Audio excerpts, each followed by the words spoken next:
तो सवाल ये है कि अमेरिका को ग्रीनलैंड में इतनी दिलचस्पी क्यों है। ये सिर्फ जमीन का एक टुकड़ा नहीं है, बल्कि एक बहुत बड़ी जियोपॉलिटिकल पहेली का हिस्सा है। चलिए इस दिलचस्प मामले की गहराई में चलते हैं। अब देखिए, ये सवाल अक्सर लोगों के मन में आता है कि भाई बर्फ की इतनी बड़ी चट्टान में ऐसा क्या खास है जो दुनिया की सबसे बड़ी सुपर पावर को अपनी ओर खींच रहा है। इसका जवाब सिर्फ 3 शब्दों में है: पावर, सिक्योरिटी और फ्यूचर। यही वो 3 पिलर हैं जिन पर अमेरिका के ग्रीनलैंड इंटरेस्ट की पूरी कहानी टिकी हुई है। तो चलिए सबसे पहले बात करते हैं पावर की। ये समझने के लिए कि ग्रीनलैंड इतना अहम क्यों है, हमें ग्लोबल पावर के समीकरण को समझना होगा। देखिए, इसे सिर्फ बर्फ की एक चादर समझना बहुत बड़ी भूल होगी। असल में अपनी लोकेशन की वजह से ग्रीनलैंड दुनिया के सबसे जरूरी, सबसे स्ट्रेटेजिक जमीनी टुकड़ों में से एक है। और यही बात हमें हमारे दूसरे पॉइंट पर लाती है, इसकी बेजोड़ सामरिक लोकेशन। इसे आप आर्कटिक का एक ऐसा वॉच टावर कह सकते हैं जो कभी डूब नहीं सकता। सोचिए, ये नॉर्थ अमेरिका और यूरोप के ठीक बीच में है, मतलब एक परफेक्ट निगरानी चौकी। और अमेरिका इस लोकेशन का भरपूर फायदा उठा रहा है। यहीं पर है थूले एयरबेस, जो अमेरिका का सबसे नॉर्थ में मिलिट्री बेस है। यहां से पूरी दुनिया में होने वाले मिसाइल लॉन्च पर नजर रखी जा सकती है।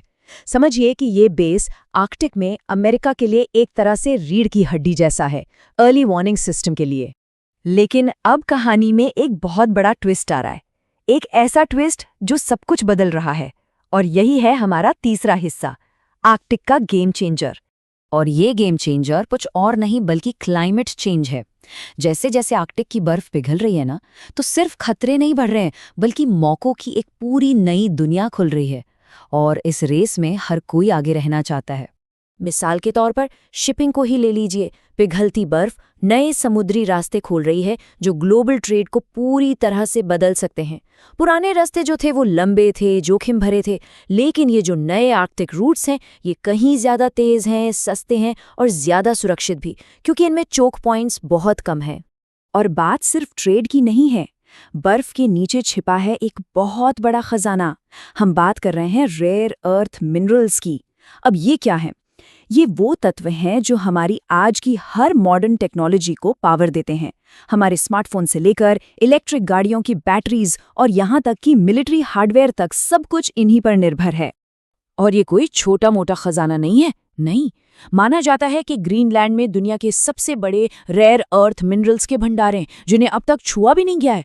अगर ये अमेरिका के हाथ लगते हैं तो चीन पर उसकी निर्भरता काफी कम हो सकती है।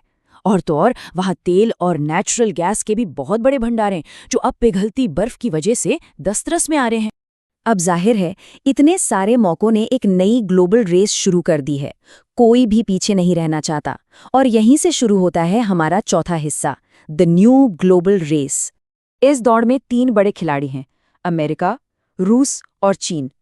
अमेरिका अपना दबदबा और पहुंच बनाए रखना चाहता है। रूस अपने पुराने सोवियत जमाने के मिलिट्री बेस को फिर से एक्टिवेट कर रहा है और रिसोर्स कंट्रोल बढ़ा रहा है।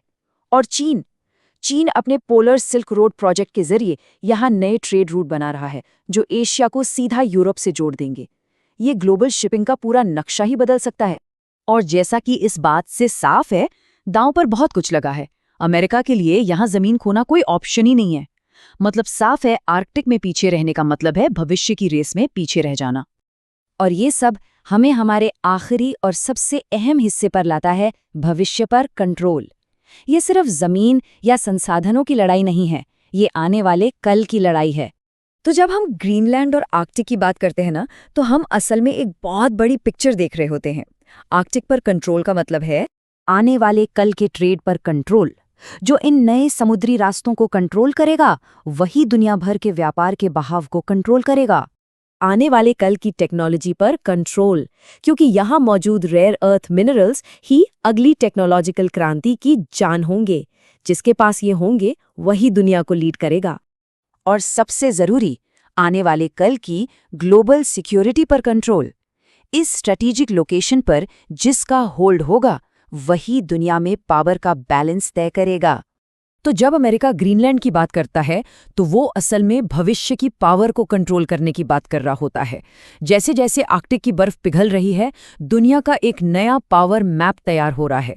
अब सोचने वाली बात ये है कि इस नए नक्शे को लिखने वाला पेन किसके हाथ में होगा।